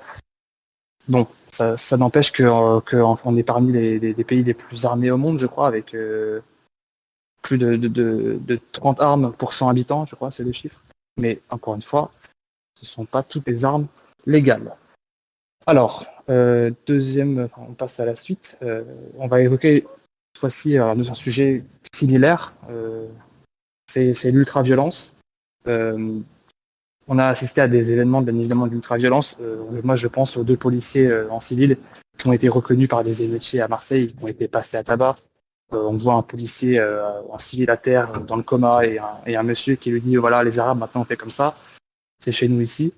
On a assisté à plein de scènes très très violentes. Face à l'ultra-violence, comment nous, les autochtones, on doit se comporter, comment on doit réagir lorsqu'on est confronté à cette ultra-violence? Est-ce qu'on doit avoir les moyens psychologiques de devenir en quelque sorte plus barbares que les barbares pour protéger notre famille et nos biens? Ou alors, encore une fois, on doit attendre l'État ou ne pas réagir de la même manière et avec la même violence. J'aimerais vous entendre sur ce sujet-là. Doit-on laisser entrer la barbarie dans notre quotidien? C'est ça que je veux dire. Je pense qu'il faut s'organiser avant, en fait. On devrait même pas en arriver là, quoi. Mais il faut arrêter, hein, je pense, de penser que l'État va être la solution à notre problème là-dedans, parce que ça fait des années qu'ils nous montrent que c'est pas le cas et qu'ils vont pas le faire.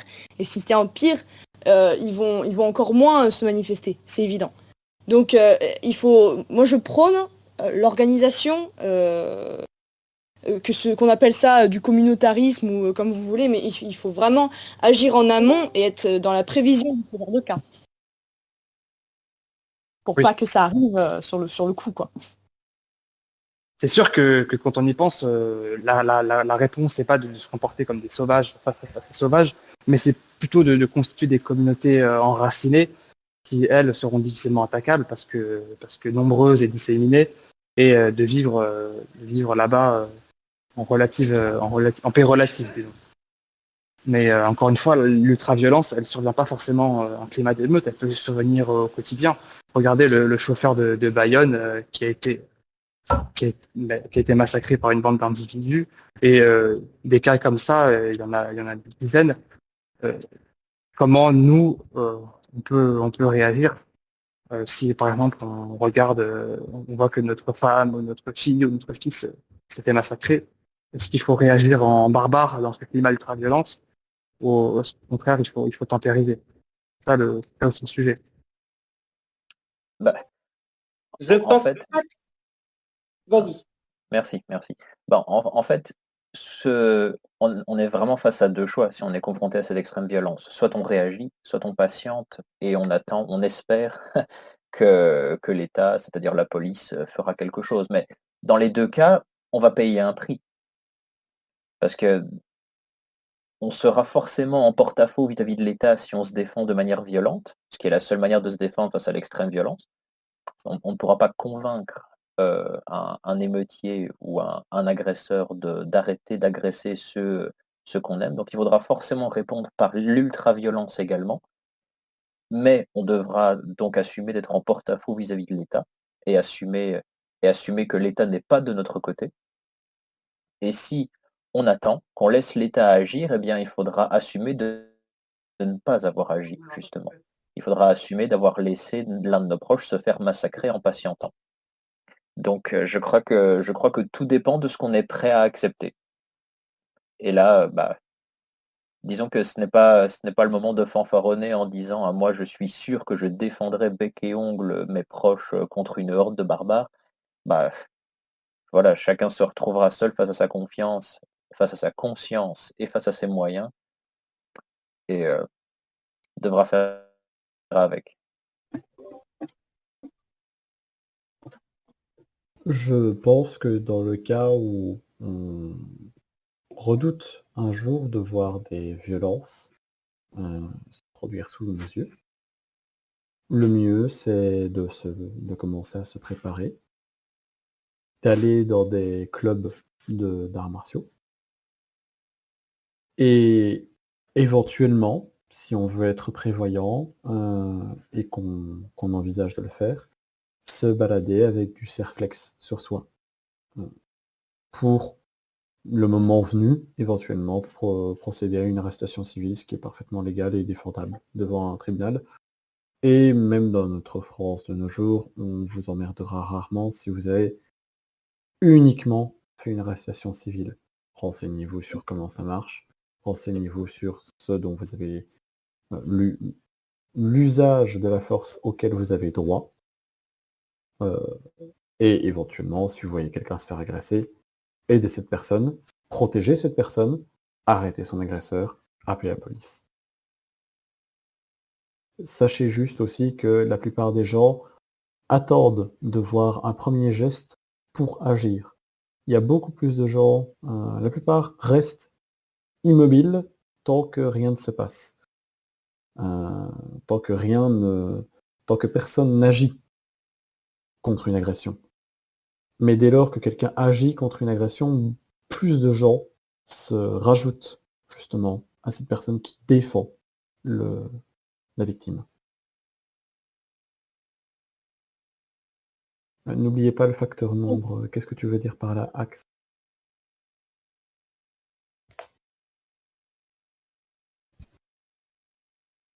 Les personnes violentes se déplacent en groupe, mais généralement, les groupes sont, c'est comment dire, mais moins durs à gérer qu'on ne le pense, dès lors qu'on a un minimum de formation en ce qui concerne le combat.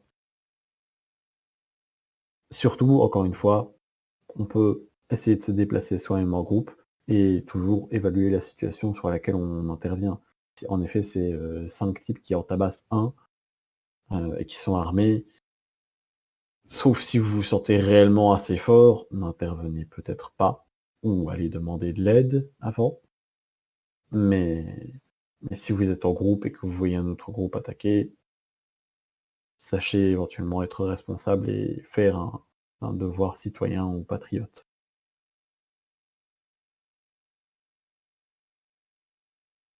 C'est des choses auxquelles on peut s'entraîner, si on en a le temps et si on en a les moyens. Après, Je vais peut-être idéaliser un petit peu, mais les Occidentaux de souche, généralement, ils sont rarement connus pour leur ultra-violence. Généralement, notre truc, c'est plutôt la stratégie. Donc, plutôt que d'attendre que la situation pourrisse, le mieux reste de s'y préparer. Psychologiquement, physiquement, ou même matériellement. Mais bon, notre truc, c'est plus la stratégie que l'ultra-violence. Parce que bon, on va pas se le cacher, hein, le côté tant l'autre joue si on t'agresse, ça marche pas. Clairement, ça marche pas. Qu'est-ce que tu veux dire par stratégie? Parce que c'est même au niveau de la violence, c'est dur de se préparer réellement à un niveau entre guillemets d'ultra-violence avant soit de l'avoir réellement vu en face de soi, soit de l'avoir constaté. C'est quelque chose que la plupart des gens qui subissent un premier combat dans la rue ont du mal à comprendre sur le moment, même après avoir éventuellement une grosse expérience dans les arts martiaux. Mais c'est un niveau de violence assez inouï, jusque ça peut aller. Les gens ne retiennent pas leur coup, les gens n'hésitent pas à prendre ce qui leur passe sous la main, et tu vas quand même t'en prendre plein la gueule, et à chaque moment où tu t'exposes à un combat, tu risques réellement ta vie ou des conséquences qui peuvent impacter ta vie. La meilleure manière d'éviter des blessures, c'est encore de se soumettre à l'autre. C'est con, mais le nombre de personnes qui avaient une expérience, grosse expérience de plus d'une vingtaine d'années, par exemple, dans les arts martiaux, qui se sont fait braquer ou qui, quand on a essayé de raqueter au couteau, qui ont essayé de se défendre, qui ont réussi à se défendre, qui depuis, ils ont dû avoir une transplantation du rein parce qu'ils se sont fait planter, ou alors ils se sont pris une balle dans la tête, donc ils sont morts, voire ils ont survécu, mais maintenant ils ont des handicaps à vie. Il y en a quand même beaucoup aussi. Donc c'est aussi un risque à envisager. Quand on veut réellement s'engager pour protéger les autres, il faut aussi considérer le danger que ça représente. Vous n'êtes pas un chevalier en armure. Vous n'êtes pas plus défendu que la victime qui se fait agresser. Est-ce que tu ne penses pas aussi que la violence, en tout cas l'ultra-violence, aujourd'hui a changé de nature? À quoi? Tu te massacrer pour un regard travers, pour un manque de respect, pour simplement un clignotant d'oublier. Je veux dire, la société est de plus en plus violente. Face à ça, bien évidemment, la réponse, ça serait, comme tu dis, de faire des arts martiaux, de s'entraîner au tir. Mais est-ce que ça suffit? Est-ce que ça suffit? Et surtout que là, tu parles des hommes, même une femme qui est ceinture noire de je ne sais quel sport, est-ce qu'elle pourra lutter face à un noir de 110 kilos? C'est ça le truc. Non, en fait, mais ça vient aussi justement avec l'expérience des arts martiaux, c'est de se rendre compte aussi à quoi on est capable de répondre. Un type, pour prendre un exemple sportif pour ceux qui connaissent un peu le MMA, un type de la carrure d'un McGregor, un Conor McGregor, il peut être très très très très très, très fort s'il se retrouve face à un type de 120-130 kilos en face de lui. Il risque quand même de s'en prendre de sacrés gosses dans la gueule, voire de ne pas sortir gagnant du combat, même avec un très haut niveau de maîtrise. Simplement parce que la différence de poids, la différence de stature, la différence de musculature, ça influe énormément aussi. Et c'est pour ça que la petite nana d'1m69 qui est très très motivée et très très entraînée, il vaut mieux avoir recours à des armes de défense légales. Quand même dans ces cas-là. Y aller au point en espérant maîtriser l'autre, même pour un homme d'ailleurs, mais même pour un homme, y aller au point en espérant maîtriser l'autre, c'est pas une bonne idée. Allez-y à la bombe au poivre, allez-y avec des armes légales. Alors les flashballs ne sont pas autorisés en dehors de l'usage de défense de maison, mais armez-vous avec ce que vous pouvez si vous comptez faire ce genre de choses-là. Et surtout, si vous le pouvez, c'est peut-être un petit peu lâche, mais fuyez en fait. Ça sert à rien de risquer votre vie s'ils sont plus nombreux que vous, s'ils ont l'air plus déterminés. Partez. C'est la meilleure chose à faire, c'est de partir. La meilleure manière, en tout cas, de rester en vie et de garder son intégrité physique, c'est encore une fois toujours de fuir, malheureusement, ou de se soumettre, si on est la victime de soi-même, et qu'on n'a pas moyen de fuir. Bon, eh bien, je pense qu'on a fait le tour, et il me semble, hein, on a quasiment discuté de tout. Peut-être qu'on peut revenir sur les causes de ces émeutes dans les 5 dernières minutes, parce que on a commencé à l'évoquer au début, mais j'ai préféré garder ça pour la fin. Est-ce que l'immigration est l'unique responsable de ces violences, ou plutôt, et c'est la réponse la plus probable, est-ce que c'est pas plusieurs facteurs qui ont amené à ces violences? J'aimerais entendre vos réponses. À mon sens... Ah, pardon, vas-y. Alors en fait, j'imagine autre chose, il faut pas aussi mettre aussi l'immigration en cause de toutes ces violences. Il faut parfois revenir aux racines avant qu'il y ait autant de violence. Moi, ce que j'ai pu retenir en fait, c'est que là, ça remonte à loin. C'était en 2004 pour être précis, lorsque Sarkozy était et en fait ministre de l'Intérieur à l'époque, avant de devenir président. Hein, et en fait, il avait dissous la police de proximité en l'humiliant dans le journal NEC. Et du coup, en conséquence, c'est bien les citoyens se retrouver et avec des délinquants qui font des rodéos urbains. Hein, et, et donc, en fait,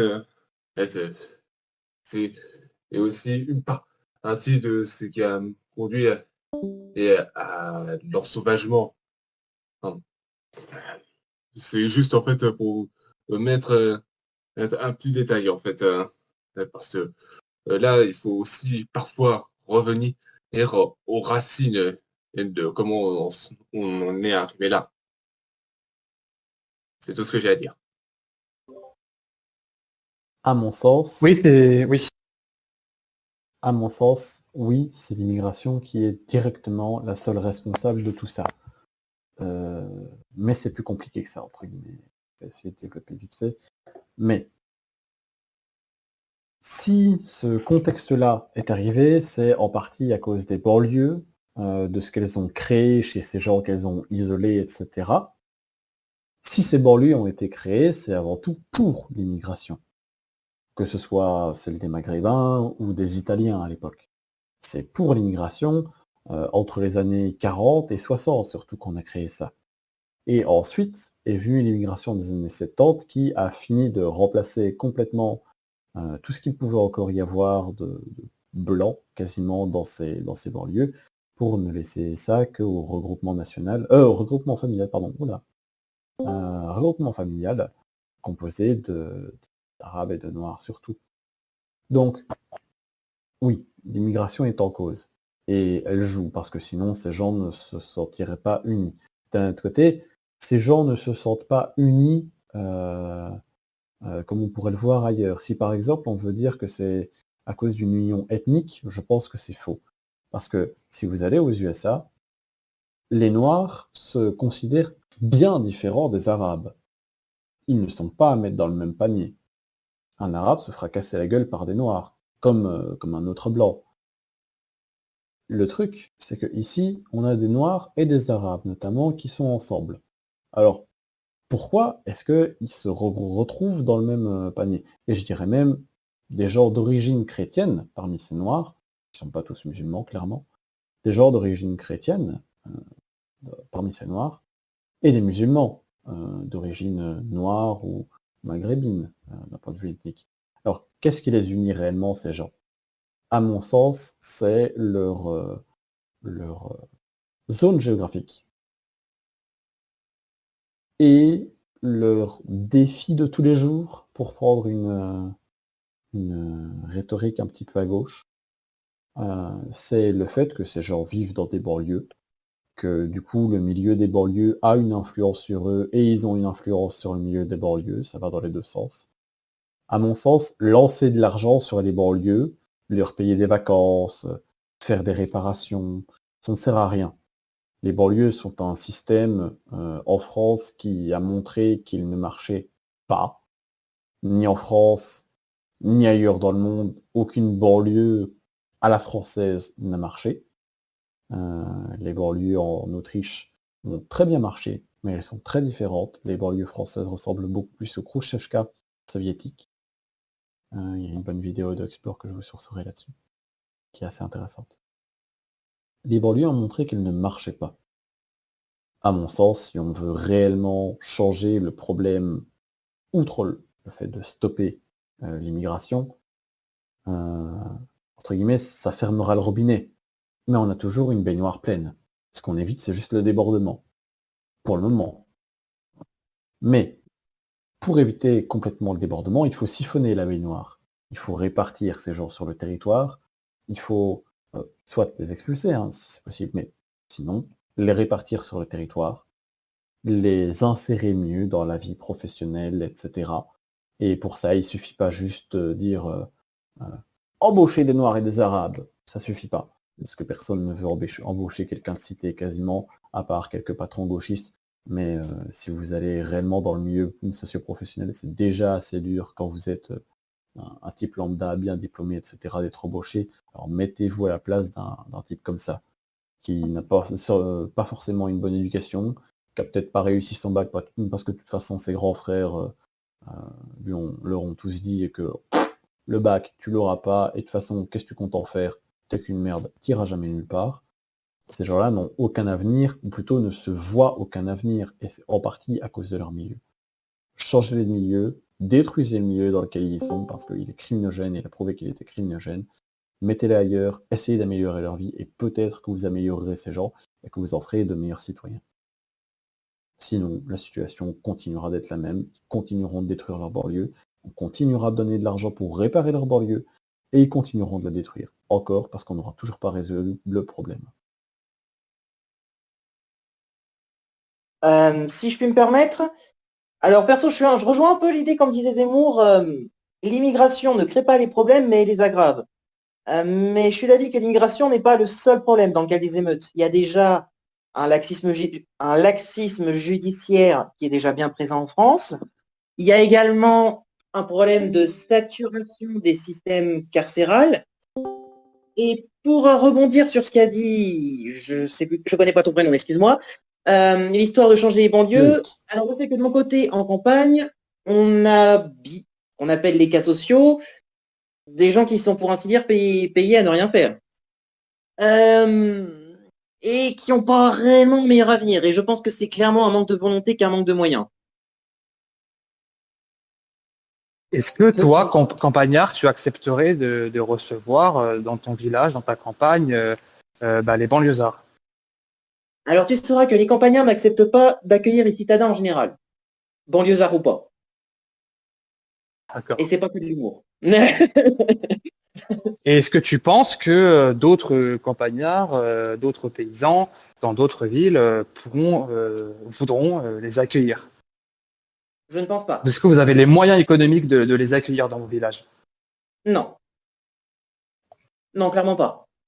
Pour rebondir sur ce que tu as dit, à mon sens, c'est notamment un problème qu'on a dans la visualisation du problème qu'est la banlieue, c'est que on a tendance à vouloir une cause ou une explication, un problème originel, quelque chose qui expliquerait tout ça. On a tendance à vouloir dire que c'est parce qu'ils sont immigrés, ou alors c'est parce qu'ils sont musulmans, ou alors c'est parce qu'ils n'ont pas une bonne éducation, ou alors c'est parce qu'ils n'ont pas d'envie de faire quoi que ce soit. Au final, c'est beaucoup de ces problèmes, mais ce sont des problèmes qui s'influencent entre eux, en fait, et qui justement deviennent beaucoup plus complexes, parce que c'est un manque de volonté. En effet, ils n'ont pas envie, mais aussi parce que ils n'ont pas eu les moyens. Quand on va dans une école là-bas, il y a assez de blancs normaux qui décrivent quelle est l'ambiance là-bas. Pour peu que vous ayez eu une once de capacité de réussite à l'école dans une banlieue, mesurez-vous bien qu'elle sera quasiment tout de suite détruite par l'environnement bruyant et très peu studieux, pour le moins, que sera votre école parce que c'est un problème qui s'auto-alimente. Parce que c'est des gros branleurs qui ne font rien dans leur vie, qui, parce qu'ils ne font rien, disent aux plus jeunes générations que eux non plus ne feront rien. Parce que de toute façon, le système, il t'aime pas, poillon. Tu vas aller nulle part. La France, elle est raciste, hein, elle veut pas de toi. Et quand vous entendez ça toute la journée, qu'on ne veut pas de vous, que vous n'irez nulle part, que de toute façon, votre grand frère, vos tontons, vos autres grands frères, vos cousins, etc., ils n'ont jamais rien fait de leur vie. C'est quoi votre avenir dans la vie? Quand on voit qu'il y a des gens qui déjà se découragent de l'université en ayant les capacités pourtant, simplement parce que papa et maman ils sont ouvriers, ils y sont jamais arrivés, j'y arriverai jamais non plus.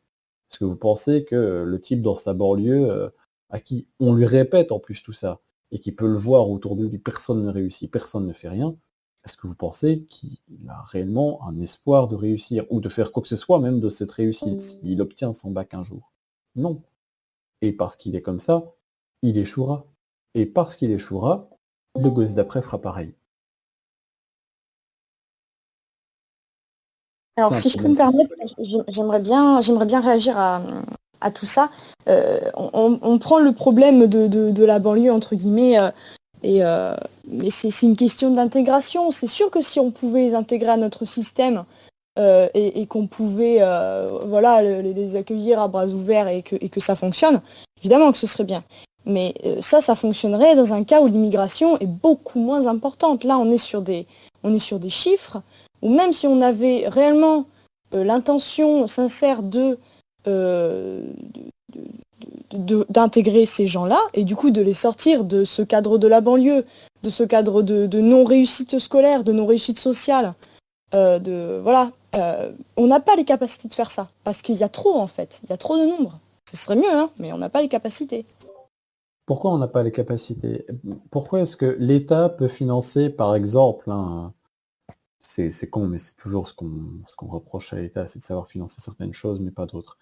Pourquoi est-ce que l'État serait capable de financer le SNU, qui coûte aussi, alors, pas autant que ce ne serait coûteux de reloger les banlieues, mais c'est plein de petits problèmes comme ça qui s'additionnent. Pourquoi est-ce qu'il est capable de financer ça, mais qui ne serait pas capable de financer, par exemple, la destruction d'un immeuble de banlieue, d'un seul immeuble de banlieue, et la relocalisation de ses habitants en faisant des logements salubres, à bas coût, ailleurs, voire des immeubles, à nouveau, de banlieue, ailleurs, mais sur un modèle qui marche mieux, à l'autrichienne par exemple. Pourquoi est-ce qu'il en serait incapable?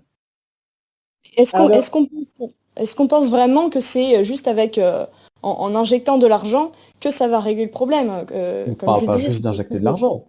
On parle de relocaliser les gens et de leur donner un contexte social totalement différent. Loin des banlieues, dans un habitat qui leur permet justement de vivre et de s'épanouir beaucoup plus. Oui, mais ce contexte, il est construit par le peuple autochtone de base. Après, c'est une question de chiffres pour moi. Si dans un village, on accueille des gens qui sont issus de l'immigration, il n'y a pas de problème parce qu'on peut prendre une famille et lui montrer comment on vit et l'intégrer. Mais si ils sont en surplus, ça va être compliqué. En surplus, qu'est-ce que tu veux dire? Mais juste en termes de statistiques par rapport à si tu as 5 familles de Français pour intégrer 10 familles d'immigrés, il y aura plus de chances qu'ils préfèrent se mettre en groupe, ce qui est normal. C'est parce que c'est des gens qui se ressemblent et ça s'appelle le communautarisme et tout le monde fait ça. Bien sûr. Donc pour moi il y a aussi ce truc culturel là et je sais pas si vraiment même avec les moyens financiers et le bon vouloir de l'État et du peuple, est-ce qu'en termes de capacité au niveau des chiffres, est-ce que ce serait possible d'intégrer autant de monde d'un coup? Comme le disait encore une fois, je ne dirais même pas intégrer autant de monde d'un coup.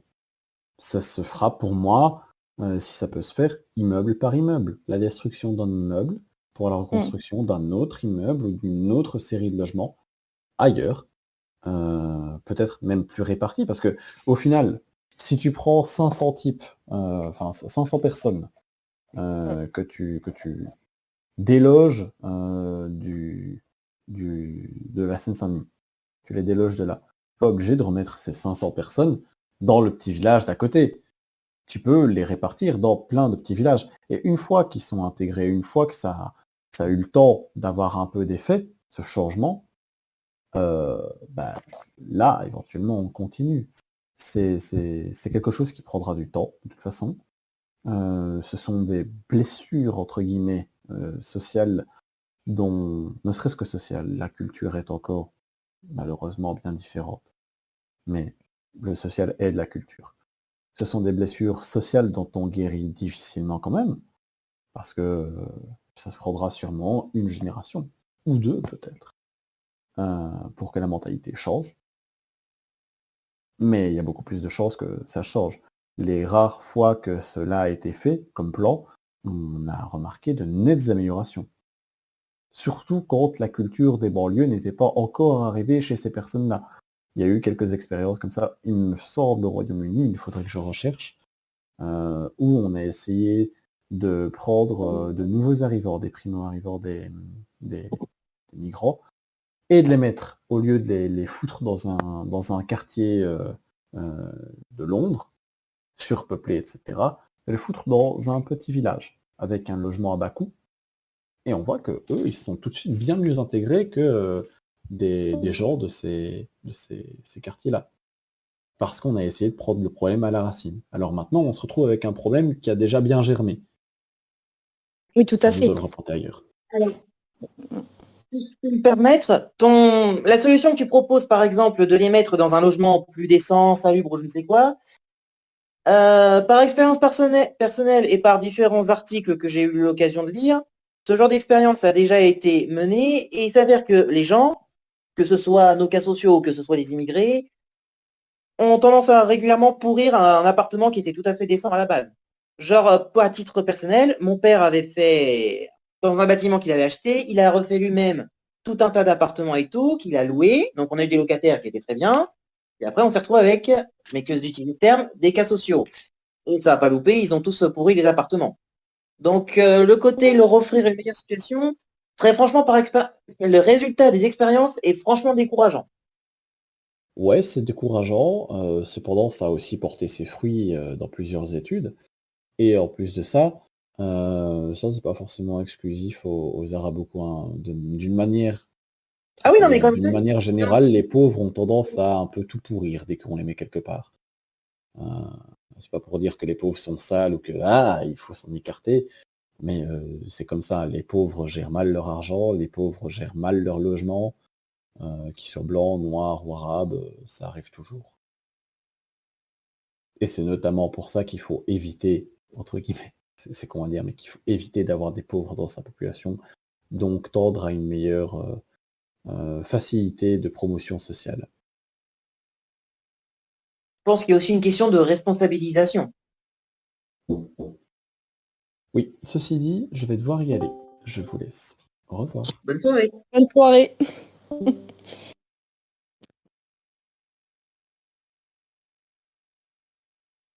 Très bien, bah écoutez, je pense que on a fait le tour du sujet.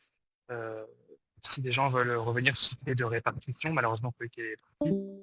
Mais je pense que c'est assez illusoire de vouloir les répartir. Ça ne ferait que déplacer le problème, parce que il faut quand même si c'est pas, même si c'est pas, même s'il faut pas essentialiser, il faut quand même prendre en compte l'aspect ethnique, le bagage culturel et ethnique que cette population trimballe. C'est-à-dire que Loïc a évoqué l'aspect géographique à un moment, il a évoqué rapidement, mais il est très important de dire que ces populations vivent selon un mode de vie tribal, qui vient tout droit d'Afrique. C'est-à-dire que pour eux, leur tribu, c'est leur quartier et c'est leur zone à défendre. Et si on les déplace, leur quartier va changer et ils auront une autre zone à défendre, une autre tribu à défendre et ils pourriront aussi l'endroit. Il y a, si la rémigration est pour le moment de l'ordre du fantasme, je pense que la répartition est un fantasme encore plus grand et en plus elle n'est pas souhaitable par la majorité de la population autochtone. On voit tous les derniers sondages. C'est évident, personne ne voudra ces gens dans nos campagnes, même une famille ou deux familles, ça va provoquer des remous absolument importants, bien plus que ce que nous avons connu par exemple à Calac, où il s'agissait seulement de quelques migrants. Ça va être encore pire. Donc, pour moi, la répartition est inenvisageable et à la limite, la solution que je pourrais proposer, bien qu'elle soit assez inaudible pour certains, ça serait de leur donner des zones d'autonomie au sein du territoire français. Si la rémigration n'arrive pas, il faut leur donner leur indépendance dans ces zones de non-droit ou dans ces zones de non-France. On leur donne leur indépendance, ce qui nous permettrait de les déchoir de la nationalité française et ce qui nous faciliterait la tâche. Je ne sais pas ce que vous en pensez, mais ça peut être une solution, c'est-à-dire de créer des enclaves étrangères en France dans les zones qu'ils contrôlent et faire en sorte que la population autochtone retrouve un petit peu de sérénité dans d'autres zones. Ça reviendra à déplacer le problème des banlieues. Tu créerais une banlieue, mais un peu plus groupée et un peu plus toxique, on va dire. Si jamais la gangrène s'étend au reste du territoire, ça risque d'être pire, je pense. Parce que tu leur donnes une zone de non-droit, c'est fort probable qu'ils prennent aussi un peu plus de terrain et qu'ils gagnent un peu plus de terrain. Parce que si jamais il y a une zone de non-droit, une zone communautaire comme ça, plus de gens seront amenés à être déplacés dans cette zone et plus de territoires vont se retrouver à être affectés par cette partie-là. Et je vois très mal certains peuples ou certains autochtones ou certains campagnards abandonner une partie de leur territoire, une partie de leur culture, une partie de leur beau paysage aussi. Simplement un groupe de personnes qui vont faire une zone de non-droit et qui pourront venir les agresser aussi. C'est un peu dangereux, je pense. Alors, ça serait pas forcément des zones de non-droit. Bien évidemment, certains endroits pourraient se transformer en zones de non-droit, mais j'envisageais une transition avec un État ou des zones fédérées autour de cet État, contrôlées majoritairement par des extra-européens qui voudront bien prendre le pouvoir dans ces zones-là. Ça serait un État en lui-même. Ce serait pas juste laisser la banlieue en mode allez hop, vous vous débrouillez. Non, ça serait vraiment créer une transition vers un État au sein de la France composé d'extra-européens qui contrôleront ces zones-là. Et il y aurait un transfert de population, c'est-à-dire que tous les extra-européens présents dans les zones autochtones seraient transférés vers ces zones-là. Et réciproquement, les Blancs seraient chassés de ces zones-là pour revenir dans les territoires autochtones. Et puis voilà, ça serait des sortes de villes, voire de petites campagnes, et les banlieues entières, qui seraient des sortes d'États contrôlés par la population de ces pays-là, et qui pourraient constituer une police. Ça serait en similaire en tout point à l'apartheid pendant l'Afrique du Sud, avec les zones blanches et les Bantoustans, où ils avaient leur propre loi, ou bien en Cisjordanie, avec les colonies israéliennes et les villes palestiniennes, où les deux populations ne partagent pas les mêmes routes et les mêmes transports et n'ont pas la même nationalité. Ça pourrait être envisageable. C'est une situation très triste, bien évidemment, mais dans l'optique où la rémigration est de l'ordre du fantasme, pourquoi ne pas envisager cette option, qui est 10 fois mieux que la répartition? Parce que j'ai pas envie de me retrouver avec des mélanges. Désolé de t'avoir coupé la parole. Je pense que cette option est pire, considérant la diversité culturelle qu'il y a dans ces différents peuples.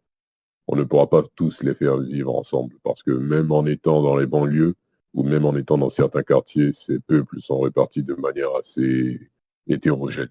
Ils ne se mélangent pas tous. Donc je ne pense pas que leur donner une zone de non-droit où on va regrouper tous ces peuples-là va être, on va dire, suffisant. Parce que chaque peuple ou chaque pays va vouloir se revendiquer un côté de la France. Et on risque de se retrouver avec littéralement la moitié du pays qui sera divisé pour la diversité et pour accueillir tout ce monde-là. Et on va se retrouver avec une autre moitié, les Français, vont se retrouver à être opprimés dans leur propre pays. Dans ce cadre-là, si jamais on doit donner une solution, ce serait peut-être de quoi les renvoyer dans leur pays. Parce que c'est littéralement faire un État dans un État, comme tu l'as dit, qui ressemble trait pour trait à l'État dans lequel ils vivaient. Donc pourquoi ne pas retourner vers un État que vous vouliez? Bon, je sais pas. Ne pas créer un État dans un État, ce serait un compromis et ce serait une honte en fait pour votre culture que de recréer un État étranger dans votre État. C'est mon point de vue par rapport à ça. Mais la solution est envisageable, mais ça serait fort dommage. Bien évidemment que tous ici, la solution la plus envisageable est la rémigration, en tout cas c'est la plus souhaitable. Si la loi nous autorise à rémigrer les délinquants étrangers, les binationaux, bref, ceux qui ne possèdent pas la nationalité française ou la seule nationalité française, le fait de pouvoir déchoir de leur nationalité des Français de 1, 2, 3e génération me paraît hautement improbable. Or, aujourd'hui, la plupart des délinquants, en nous voyons, sont de nationalité française. C'est ça le truc. Et comment on fait avec ces gens-là? Mais c'est un autre débat. C'est un autre débat qui ne concerne pas les violences. Ok, C'est un débat qu'on effectivement. pourra tenir. Par rapport à ces personnes-là qui se retrouvent être français, de parents d'immigrés avec de 3e ou 2e génération, ils sont français, on va dire, et ils sont soumis à la loi française aussi. Un des trucs que je proposerais, ce serait de durcir au niveau de la police et au niveau des règles aussi. Je trouve qu'il y a un laxisme à ce niveau qui laisse ramper l'impunité. Et c'est quelque chose qui est assez grave quand je suis arrivé dans votre pays et que j'ai remarqué assez, c'est qu'il y a une impunité au nom de la liberté qui brime les personnes dont la liberté s'arrête et qui se retrouvent être opprimées par les autres dont la liberté occupe un peu trop d'espace. Je pense qu'il doit y avoir un peu de remise à niveau, un peu de remise à l'ordre en fait de certaines personnes, peu importe les origines. J'ai l'impression qu'on fait l'apologie du crime et du mal. Et ça, pour pouvoir réprimer ce genre de comportement, on doit réagir avec beaucoup de violence et avec une haute intensité. Je pense que sur une période de 2 ans, ce problème peut être réglé. Mais il va falloir que les Français peut-être laissent leur fragilité et leur douceur un peu au placard pour comprendre qu'on ne peut pas maintenir de l'ordre tout en voulant utiliser un gant de velours. Il va falloir passer par une étape où il faudra redresser certaines personnes. C'est peut-être un peu violent, mais je pense que vous n'êtes plus à ça près. Vous devez prendre certaines décisions. De moment, il va falloir se faire respecter dans son pays et faire respecter ses lois aussi. Je suis 100% d'accord avec ça. Il faut juste qu'on vote pour les bonnes personnes et surtout que l'État se donne les moyens d'agir. Dès que l'État se donnera les moyens d'agir et cessera cette espèce de truc qu'on appelle les droits de l'homme et toute cette merde, on pourra peut-être un petit peu respirer. Sur ce, je pense qu'on a fait le tour du sujet. Après, on s'éloigne. Merci à tous d'avoir participé. Vous étiez très nombreux. Ça fait plaisir. Il y a d'autres débats qui arrivent. Ce débat sera sans doute retransmis. Je vous remercie. Faites attention à vous. Portez-vous bien. Et je vous souhaite une bonne soirée. Merci à tous.